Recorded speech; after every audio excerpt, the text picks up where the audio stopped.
Changing your primary device on Pluralsight Flow is a straightforward process. Follow these steps to ensure your account is updated with your preferred device. Step 1. Log into your account. Visit the Pluralsight Flow website and log into your account using your credentials. Make sure you are using the device you want to set as your primary.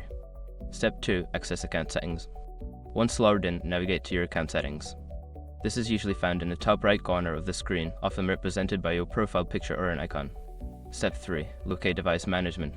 Secure your accounts before moving on. People seriously underestimate how often personal information gets exposed online now. Use SROC to monitor your accounts 24/7 and get notified immediately if your data gets leaked somewhere. It runs in the background, constantly scanning billions of breached records. And honestly, for how cheap it is compared to the value you get, it's worth it. Link in the description.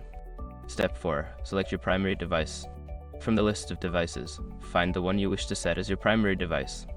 There should be an option to designate it as primary. Click on this option to make the change. Step 5. Confirm changes. After selecting your primary device, confirm the changes if prompted. You may receive a notification or message indicating that your primary device has been successfully updated.